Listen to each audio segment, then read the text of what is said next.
Ikaze mu kiganiro The Barbara Show, ikiganiro gitambuka buri munsi ku cyumweru kuri televiziyo Isibo saa 1:30 cyangwa se kigatambuka kuri The Barbara Show kuri YouTube channel.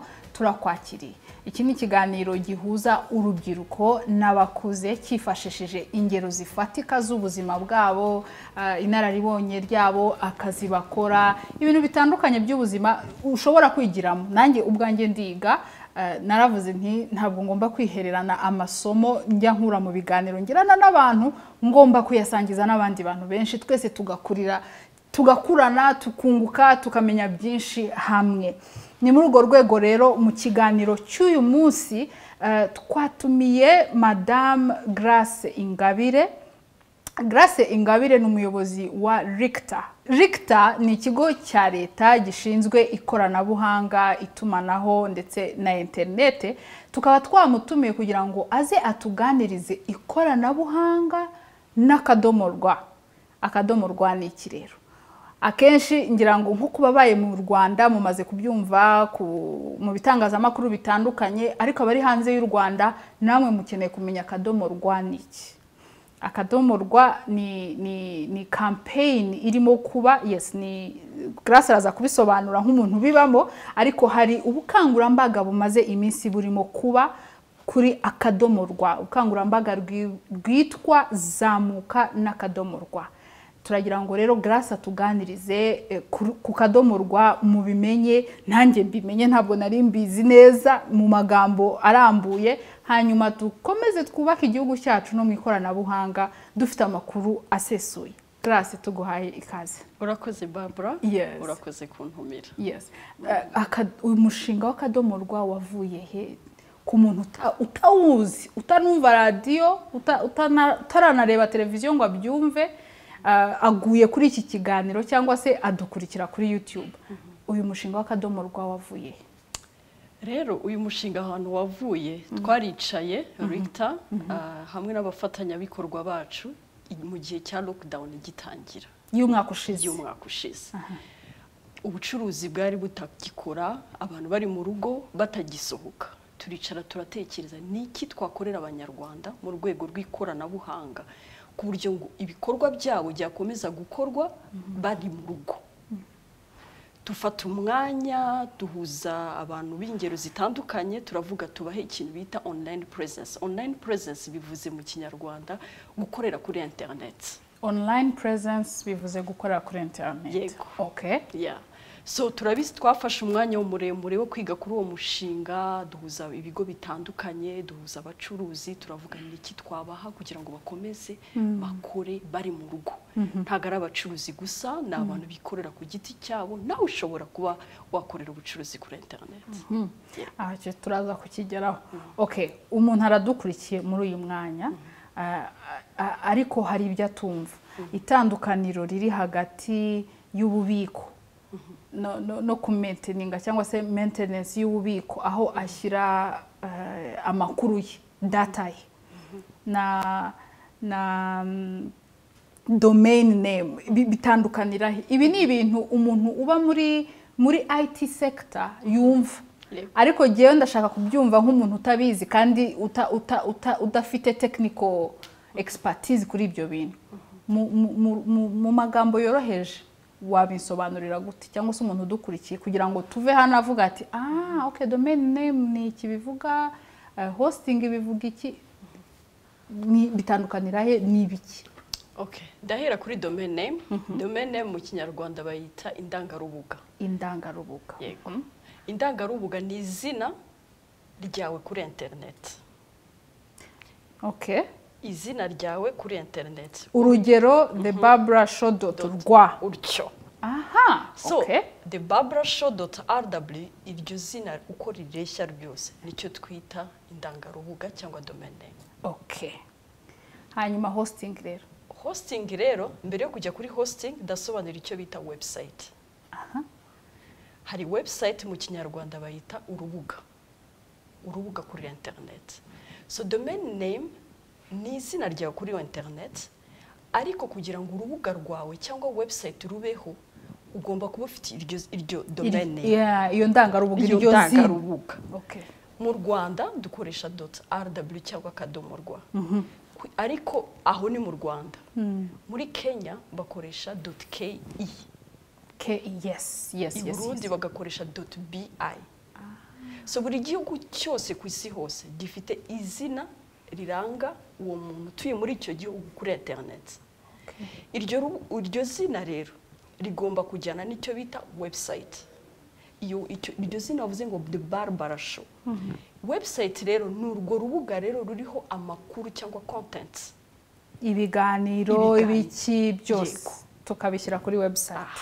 Iyo bishize kuri website rero bihuza n'iryo zina rya .rw bigakora icyo iryo zina ryuzuye rero niryo rituma wowe ushobora kujya kuri internet. Hosting rero kugira ngo website ikore ikeneye ububiko, ibikwa ku servers. Aho rero najya muri technique cyane ariko ndagarukira kuri server. Genda fata server nicyo ngarukiraho. Niho mubibika. Niho tubibika. Okay. Ikakenerwa icyo wasabye rero ngo maintenance, ikenerwa ko bayikorera ubukangura, how do we call it, maintenance mu Kinyarwanda, kwitabwaho se cyangwa gukurikiranira hafi no kuyivugurura, bigakorerwa aho bayibika. Okay. Yego. Akenshi umuntu atekereje gufungura website cyangwa website ahita atekereza .com. Ndashaka kugira .com, hari amafaranga bishyura n'ibiki. Umunyarwanda ushaka gufungura noneho website, umaze kumva ibi bintu tubwiye cyane ku bucuruzi turimo digitizinga, turabushyira kuri internet. Umumaro wo kujya kuri .rw ni uwuhe? Kuri we, ku kigo cyangwa ubucuruzi bwe, ndetse no ku gihugu? Okay. Umumaro wa mbere .rw nkuko nagusobanuye bisobanuye ikintu kiranga u Rwanda. Kuba ukoresha .rw ni ishema ubugaragaje kuri internet kuri umunyarwanda. Bigatera icyizere umuntu wese washakisha The Barbara Show.rw yabazi ko uwo muntu the owner cyangwa umuntu utunze ari umunyarwanda. Bigatuma n'uwo muntu wese akugirira icyizere, trust. Okay. Uri umunyarwanda, hariyo trust, hari icyo kintu cyo kukwizera. Ikindi nakongeraho, iyo ufashe The Barbara Show.rw cyangwa akadomorwa, ayo mafaranga aguma mu gihugu. Ya mafaranga twishyurira hosting ya .com. Yes. Aho kuyajyana hanze uyagumisha mu gihugu. Okay. So muri make gukoresha .rw guteza igihugu cyacu imbere. I like that. Ngenda bikunze. Ikindi nakongeraho nuko nkuko dupromotinga made in Rwanda product, dushaka ko abantu bakoresha ibintu by'umwimerere bwo mu Rwanda, nako dushishikariza abantu gukoresha ikintu kiri made in Rwanda nka .rw cyangwa akadomorwa. Ibyo bintu ndabyumvise neza. Noneho umuntu asanzwe afite website .com, thebarbarashow.com. Ese yanayihindura akayigira thebarbarashow.rw? Birashoboka cyane. Akazitunga zombi cyangwa se yayindi akayifunga akimura ibikorwa bye kuri .rw? Birashoboka cyane, ushobora kuzitunga zombi. Kuko urumva ubusanzwe ufite abantu bamenyereye iryo zina rya .com. Ntago wahita ukora iyo transition ngo ubihindura ku kanya. Ariko twege icyo tukumarira tuguye .rw, hari ukuntu babigenza kuri internet dufatanyije n'aba partners dukora. Wakwandika muri browser cyangwa kuri internet ushakisha wakwandikamo thebarbarashow.com igahita kuri directinga cyangwa ikakujyana kuri .rw. So birashoboka gutunga ebyiri. Hari ikindi kibazo rero, ikibazo cya security online, umutekano. Ese thebarbarashow.rw igize ikibazo, umutekano wanjye cyangwa se w'iyo website yanjye uri garanti gute? Nafashwa nande? Icyo gihe bigenda bite ndamutse ngize ikibazo ndi kuri .rw? Okay. Nkuko nabigusobanuye, kugira ngo iryo zina rya The Barbara Show.rw ribeho harimo ibice bibiri. Harimo ibice cya domain name ndagarubuga, hakaba n'igice cya website ari gurubuga kuri internet. So ugize ikibazo kuri domain name cyangwa .rw Ricta, twege turagufasha. Dufitanye partnership n'ikigo cya leta gishinzwe ibintu bya security kuri internet. Ikibazo cyose wagira kuri .rw Ricta bigufashamo. Kuri yo side yindi ya website cyangwa urubuga kuri internet, aba partners bacu nabo nibo bagufasha. Ikintu cya mbere bagukorera baguha security, ikintu bita mu kinyarwanda ngo certificate kuri internet. Barazitanga ku buryo zirinda cyangwa zimaintain urubuga rwawe kuri internet ku buryo rutagira ikibazo. So muri make iyo ugize ikibazo hari Ricta igufashamo hamwe n'aba partners dukorana nabo cyangwa abafatanyabikorwa. Okay. Urakoze cyane. Grace arimo araduha ibisobanuro byoroshye kugira ngo ubyumve kubijyanye no gukoresha akadomo rwa. Uko uzamuka mu bucuruzi bwawe, uko utera imbere, ni nako uru rubuga rushobora kubigufasha kandi noneho tugakomeza kwiteza imbere ariko tugateza imbere igihugu. Navuga ngo ni our own made in Rwanda. Is it a platform? Naita platform. Our own online made in Rwanda platform. Ntuveho, reka dufate pose gato twamamaze, turagaruka dukomeza kuzamuka n'akadomo rwa. Urakoze.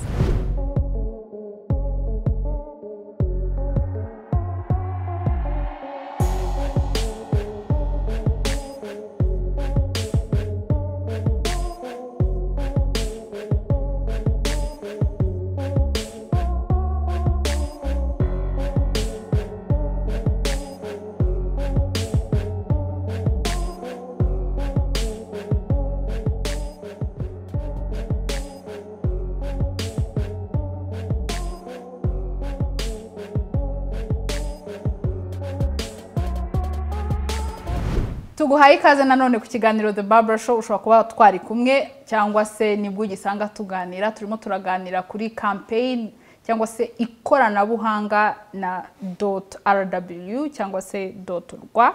Turimo turavuga ku buryo ushobora kugira domain name cyangwa se website yawe, ariko aho kugira ngo irangizwe na .com ikarangizwa na .rw. Turi kumwe na Madame Grace Ingabire, umuyobozi wa Ricta, ikigo cy'igihugu gishinzwe ikoranabuhanga, itumanaho na internet. Grace, twarimo tuvuga ku kadomo rwa. Campaign mwateguye ihagaze ite?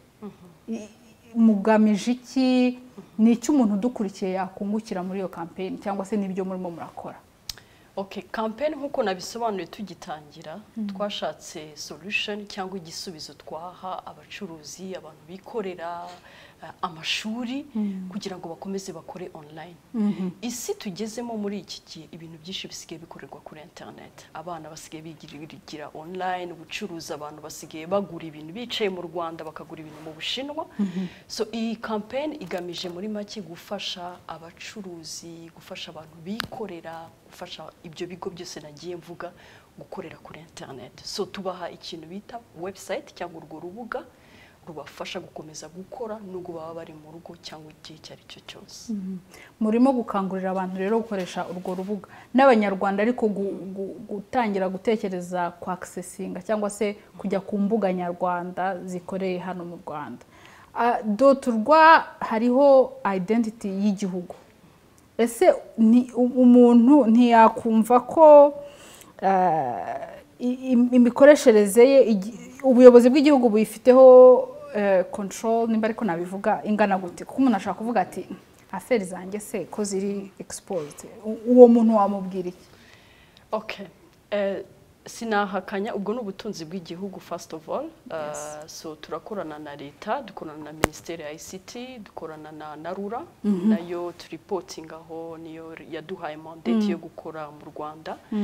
So message natanga, nta kibazo dufite, tumaze imyaka 7 hafi 8 dukorera mu Rwanda, kandi tukaba dufite abakiriya harimo na guverinoma nayo n'umukiriya wacu, ku buryo abantu batagira izo mpungenge na nkeya ku izina rya .rw. Yes. Abashaka kubagana rero mufite izihe packages ubu ngubu ba accessinga kugira ngo bahite bafungura imbuga zabo? Okay. Dufite package 3. Twaratekereje ko abacuruzi batari mu nzego bari mu nzego zitandukanye. So creatinga cyangwa dukora package 3 zigereranye n'abantu uko bahagaze muri business cyangwa handi hose bakora. So paki ya mbere twahise fully sponsored cyangwa tuyitangira ubuntu uyu mwaka. Iyo paki ni urubuga rwa internet rusanzwe rugaragaza aho ukora, service utanga, produit cyangwa product utanga. abantu bagashobora kukugeraho. Hakaba hariho na telefone y'abantu bahamagara, wenda nafata urugero nka salon, ufunguye salon yawe, abantu bashobora kuguhamagara bagakora reservation, abantu ukaza kumusukira mu rugo cyangwa ugatanga serivisi zindi zitandukanye. Iyo niyo paki ya mbere. Umwaka utaha iyo paki, uyu mwaka twayitanze ku buntu kugira ngo dufashe ubwo bucuruzi kubera bwahungabanywe n'icyorezo cya covid. Ariko umwaka utaha abantu bakazishura 50,000 gusa ku mwaka. Paki ya kabiri rero itandukanyeho gatoya n'iya mbere, yo iriho amashusho menshi, iriho serivisi nyinshi, yo twayigabanyije ku giciro, twayigabanyijeho 50% ku buryo iyo uyishaka wishyura 250 ku mwaka. Iyo paki rero cyangwa urwo rubuga rugufasha no kwishura ukoresheje offline payment, bivuze ufite nka Momo ushobora kwishyura direct. Ushobora kwishura icyo kintu bakakikugeza mu rugo, icyo produit waguze, icyo kintu cyose waba waguze kikakugeraho mu rugo. Tukagira na paki ya nyuma rero twita fully e-commerce, cyangwa iyo ni ubucuruzi kuri internet. Bwuzuye noneho aho ushobora no kwishura online. Ufite carte yawe ya BK, carte yawe ya Visa card, iyo ariyo yose ukishura ukagura ikintu bakakikoherereza mu rugo. Iyo twayigabanyije nayo 50% ikabigura 500 uyu mwaka, ariko umwaka utaha kugira bwa bubiko nagusobanuriye kare na maintenance n'ibiki byose uzishura 120 gusa. Okay. Ni hehe rero umuntu yabasanga kugira ngo izi service azigereho?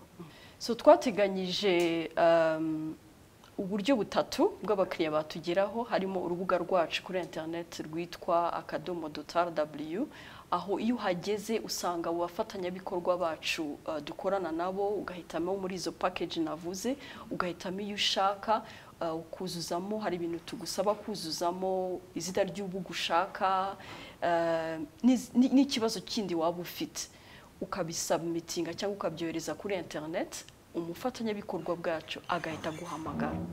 Ubwo ni uburyo bwa mbere. Uburyo bwa kabiri, hari nimero twateganyije abantu bashobora guhamagara bagahita babona ubufasha. Iyo nimero ni 0782 12 50 78. Tukaba twanagiye noneho tugatekereza n'abantu bakoresha WhatsApp cyane cyane. Hari WhatsApp number twateganyije, number ni +250 781 151 371. So ubwo nibwo buryo butatu twakoresheje kugira ngo abantu bashobore kutugeraho. Yes, dusoza kino kiganiro, covid yaraje ivanga ibintu, ubucuruzi ibintu birivanga. Covid n'ubu turacyagenda tuva mu ngaruka zayo kandi bizafata igihe. Hari abacuruzi benshi rero bahombye, bafunze kubera ni icyorezo cyaratugwiriye, nta wagiteguye, ibi ni ibintu tutazi, biba bimaze nk'imyaka 100 ngahe bibaye. Ariko uyu munsi hari umuntu ugicuruza akaba atarajya kuri internet, wenda nta n'ubushobozi bwo kujya kuri internet afite, wamubwira iki? Icya mbere ndabanza ntange message ku rusange. Yego.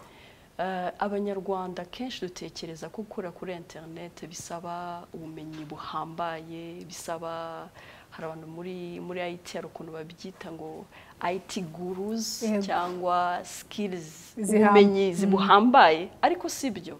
Umuntu wese ashobora gucuruza kuri internet. Nkuko uba ufite smartphone cyangwa telefone yawe ushobora kwamamaza ibintu byawe kuri Facebook cyangwa kuri WhatsApp, niko binashoboka ko ushobora gucuruza online. So message muri rusange nuko abantu batinyuka, bamenye ko birashoboka. Abandi babigezeho, isi tugezemo nuko icuruza online, ikorera online, abana barigira online, batinyuke batwegere. Umuntu utagufite amafaranga, business yarahungabanye, ntabwo yari yakora, arimo aratangira kwisubirana. Umuntu nawe yatwegera kuko hari iyo paki ya mbere navuze, turayitangira ubuntu uyu mwaka. Yes, uwo muntu nawe turamufasha, hari abo twafashije. Donc abo ngabo bahita baza kuri iyo free packet. Yes. Iyo okay. Uwo muntu udafite amafaranga tumuha iyo free packet uyu mwaka kugira ngo amenye n'ukuntu ayikoresha. Dufite abo bafatanyabikorwa bamufasha bakamwigisha ni gute bashiraho amakuru, ni gute bamamaza ibintu bakora. So batinyuke pe, niyo message natanga. Niba twegere turahari tubahe service. Urakoze cyane Grace, uduhaye ibisobanuro. Hari ukuntu ibintu bya IT twita twumva ngo bisaba abantu babyize, niyo mpamvu nabanje kubaza ngo domain name ni iki, ngo hosting ni iki, ngo maintenance, kuko turabyumva ariko ntabwo uzi uko bikora.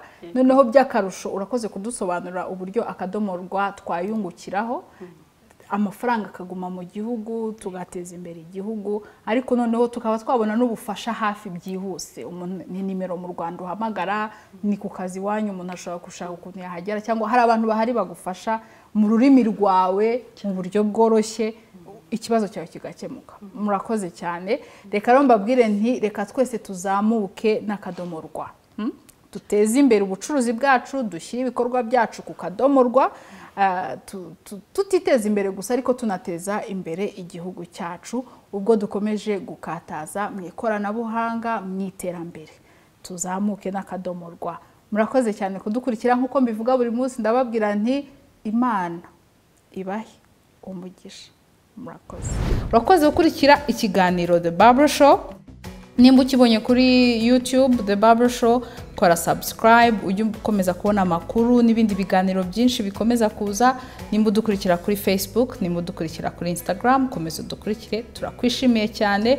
No kuri Twitter muzajya mukomeza kubona amakuru, ndetse ntimukasibe kureba iki kiganiro ku Isibo TV. Turabashimiye rero ku mwanya wanyu mwaduhaye. Imana ibaho umugisha.